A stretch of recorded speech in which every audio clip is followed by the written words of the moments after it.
Good day, strategy gamers, and welcome to another unboxing episode. Today we're going to be looking at Norman Conquests. This is a game published by GMT. It's part of the Men of Iron series. It's designed by Ralph Shelton, and this is really going over the various campaigns and notable battles the Normans had and their successors from about 1053 to 1265. So an interesting period of history, certainly. You'll see there's some battles that you probably recognize. They're a little bit household name in nature. And this is just part of a really long and successful series that GMT has had, originally designed by Richard Berg. And this is the latest release that came out a few months ago. To be honest, this is my first entry into the Men of Iron series. So it's a little new to me.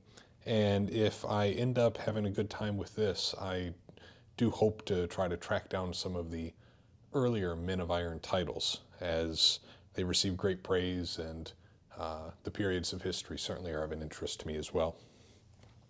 This is the fifth game in the series of Men of Iron, and you can see this comes in a pretty standard GMT 2-inch box. The back of the box, we actually see the different battles that are included. There's 7 in total. Civitati is in Italy. Fulford is northern England. Stamford Bridge, most are probably familiar with. Hastings, of course, the same story, very well known. Tenchebrai, not very familiar with that one or the pronunciation. I believe this is Lewis in southern England. And then Evesham, which is in the Midlands. So good list of battles to probably cover. The Normans, of course, throughout their history, you could probably make 5 more editions just on famous Norman battles. They were pretty active during this time period and era where the Men of Iron series really shines. Brief description of the game. You see a description of samples of the different counters and visually what they look like. I always like seeing these samples of the counters, because that's really kind of other than the map, that's the medium in which you're physically interacting with most generally during the game. And it's kind of your representation, your visualization of everything. So being able to get a sense for the aesthetics, the art, I like seeing good examples of that on the game box cover. Well, these days with BGG and other online resources, it's pretty easy to tell before making a purchase decision of what the art and game will feel like. But if you don't have that and you're making a spur-of-the-moment purchase decision, it's nice having it right on the box. We see that it is a 2-player game. I've heard from many that the series is very solo-friendly, and that's represented by the high solitaire suitability rating. Its complexity is also a little lower, a 4. So probably something that's pretty easy to jump into. Again, I don't have experience with the series, but just what I've heard from others who are very familiar with it is very approachable, and compared to other series that cover similar eras of history, it's probably on the easier side, at least for tactical games. And this is certainly a tactical game. I want to point that out. This is not a strategic or operational game. I would certainly define this as a tactical series. In the game, we get a total of 3 maps. They're all printed on 22 by 34-inch game maps. What's really of note, though, and we'll see this when we open the box up, is some are double-sided, but also not all battles cover a full game map. So some of them have a slightly smaller footprint. If you're a little bit limited in space to be able to play these, it should be a little more accessible for some of these battles, at least, to get them on a smaller dining table, coffee table even, depending on the size. You got 2.5 counter sheets of counters. There's really not too many counters in this game, considering the number of battles that you do have. And I think one of the reasons for that is generally this is a marker light series. You don't have a full counter sheet just of markers. We get a couple of player aids, manual for the series, and then a battle book, which will talk about the different battles and how to set up and go through those situations. And then, of course, standard dice. See the credits, of course, Richard Berg the original series designer. You know, I skipped this, so I'm just going to flip back real quick to the front. Great, great box cover. Love the art. GMT's been stepping it up with some of their titles more recently, I feel. Just well, I think it captures really what you're trying to feel when you reenact some of these great battles. The motion, the clashing of the two forces coming together, the dark and light tones, it's just all visually very appealing. Big fan of the cover on this game. Let's flip it over though and get this box open to see what is on the inside.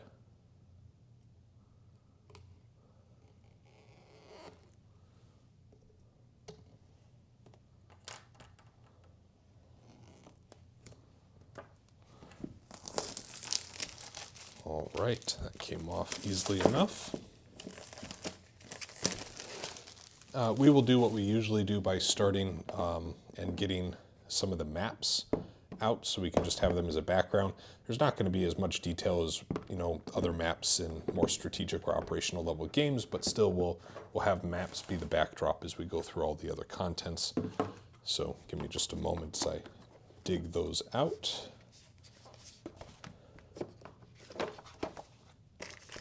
And then we will go through those one at a time. So as mentioned, you get 3 map sheets, 22 by 34. You can see the labeling on each of these: the Battle of Hastings, Battle of Lewis. This one we must have to open it up. Let's maybe just start with Battle of Hastings and see what this looks like. So really nice, just want to start here. On the map you have printed the terrain chart with the various modifiers for the terrain types and then a map key.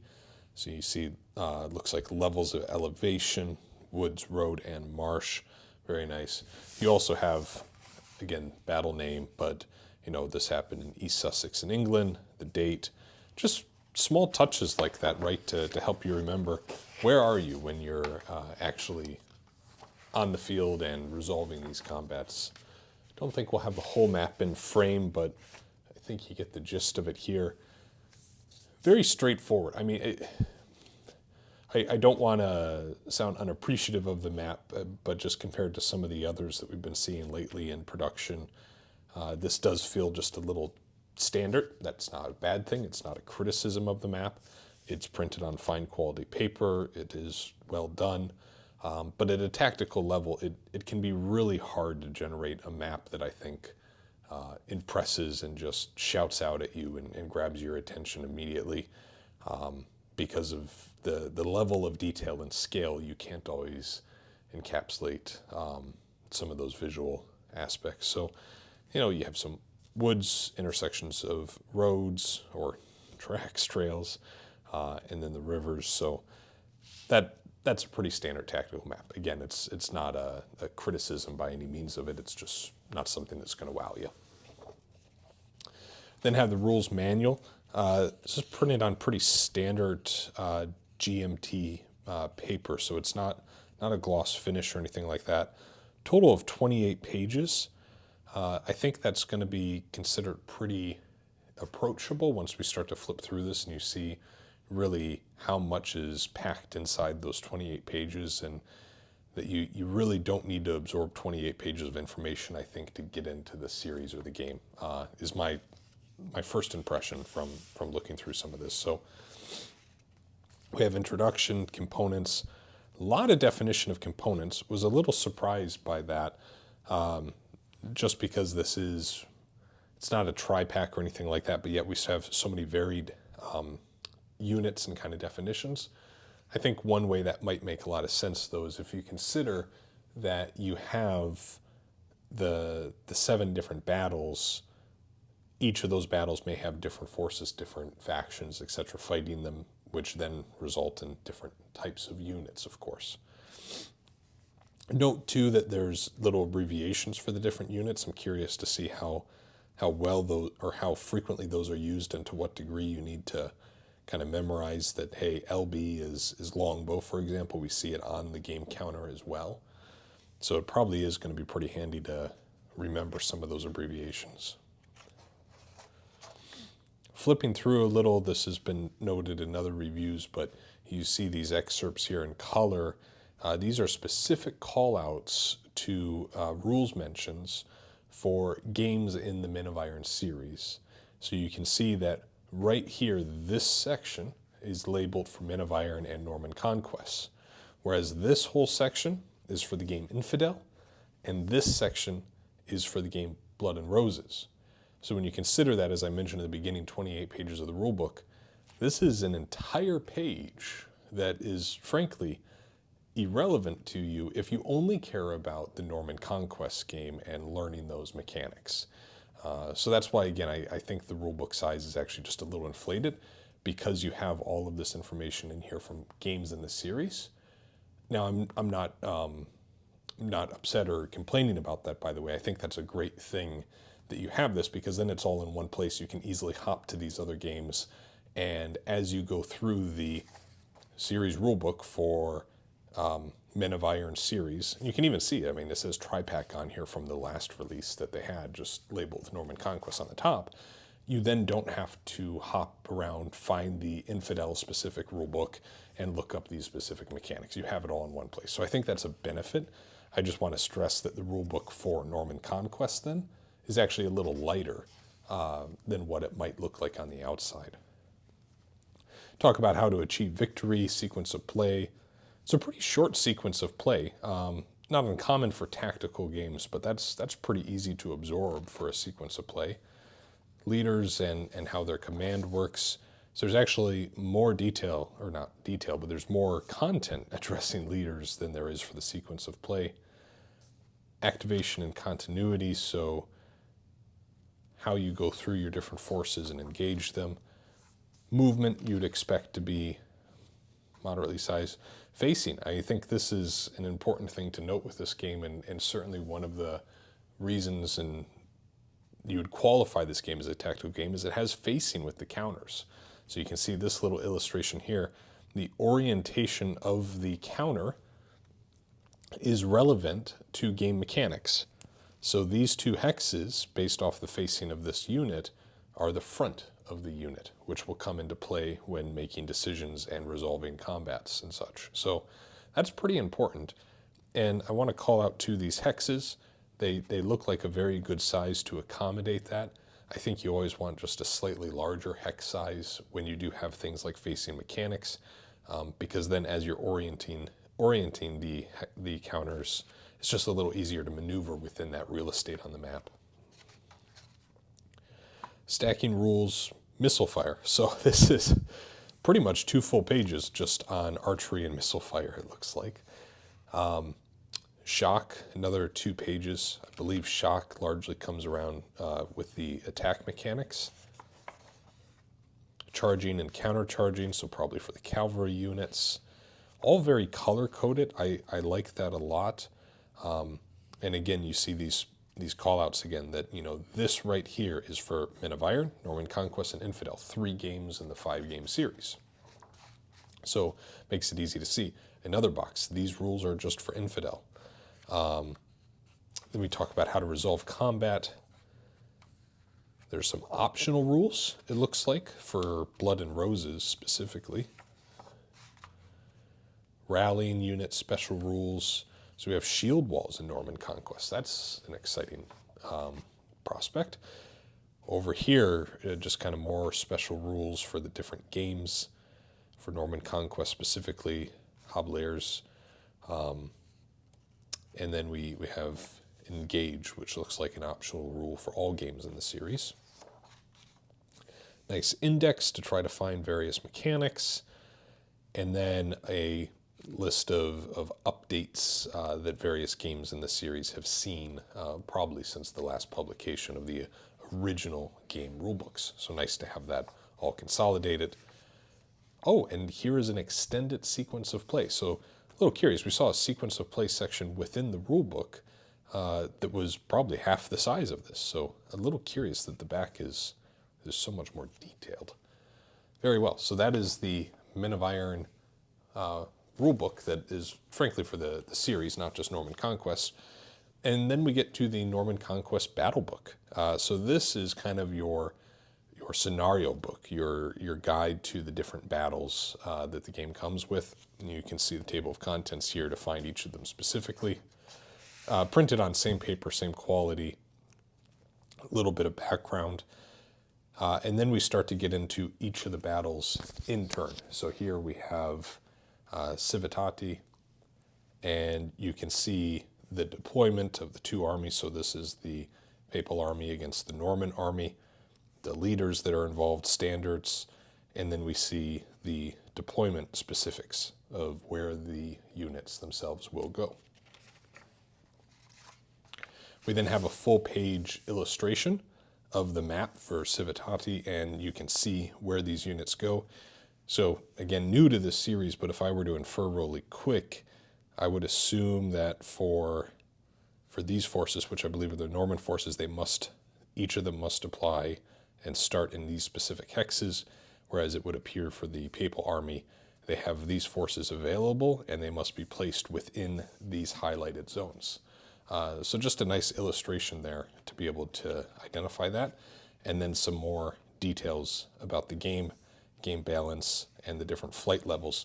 Flight is the mechanic for the game of kind of deciding when will a force leave the battlefield, when will a force start to retreat, because often in this era, really victory was achieved more so by when the opponent's willingness to fight was just beaten down, and they call that flight in this game.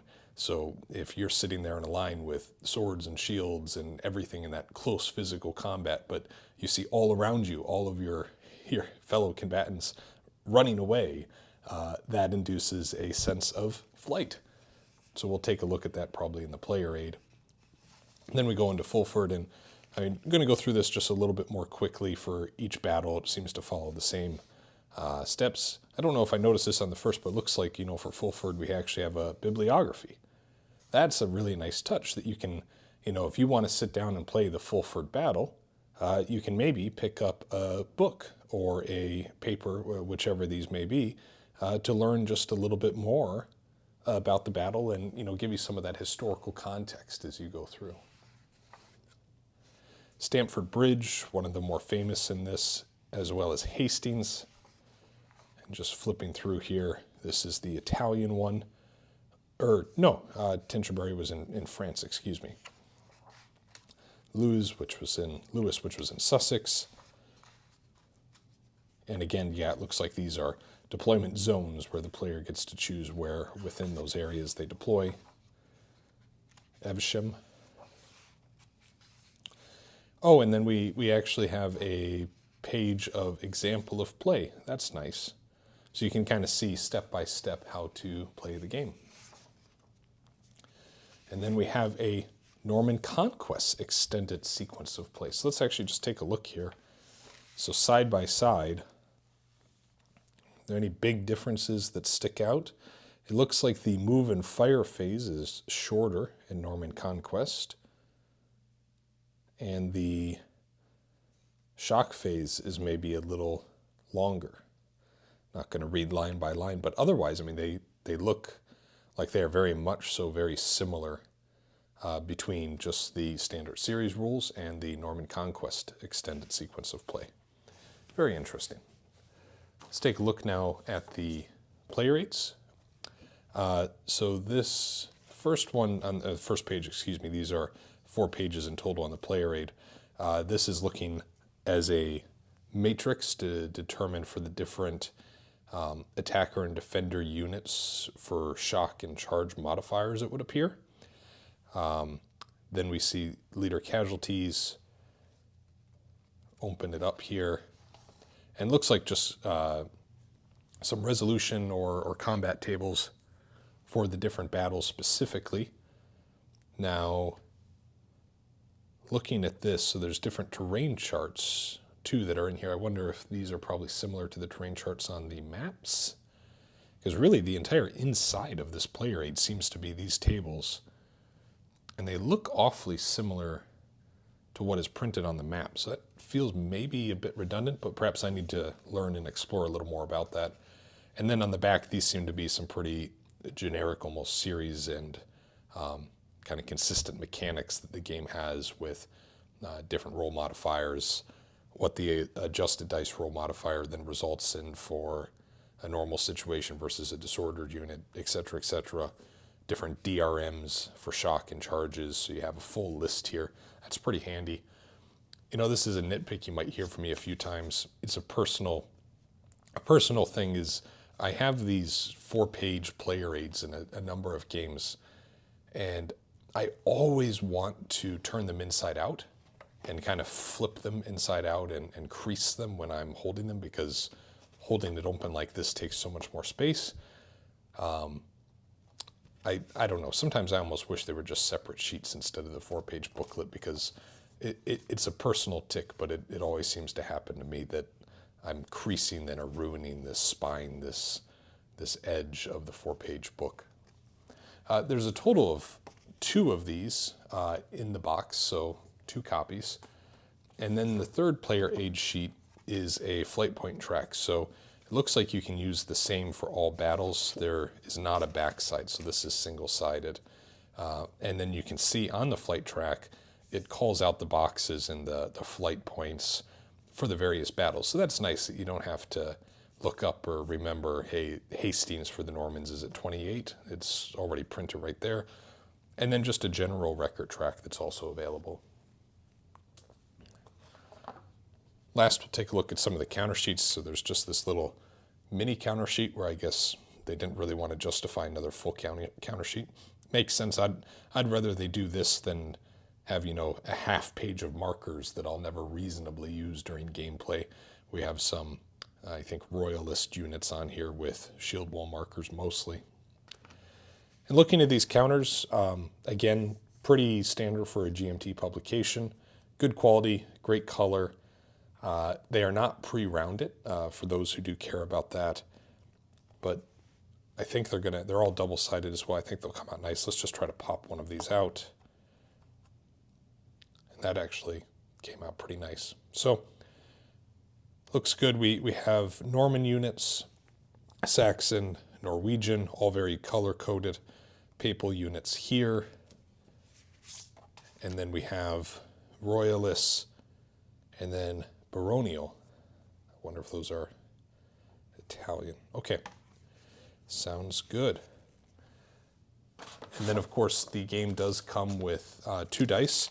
They're 10-sided dice. I mean, most gamers are going to already have 10-sided dice in their library, but a little harder to track down a 10-sided dice than a 6-sided dice for some of us. So nice that they include that in the box itself. That wraps up all the components that come with GMT's Norman Conquests, part of the Men of Iron series. Looking forward to getting into this as the first game for myself into the series and giving it a try. This one, I know we will have future content on the channel. I'll be doing a first impressions video as well as some Let's Plays. Because these battles are much shorter, we can probably go through a battle in just a few episodes. So do expect more content coming on this game specifically in the near future. Thanks so much for giving the video a watch. Any questions you may have about the game, please leave them down below or comments. Love to hear them. And as always, strategy gamers, hoping you have yourselves an excellent day. Bye now.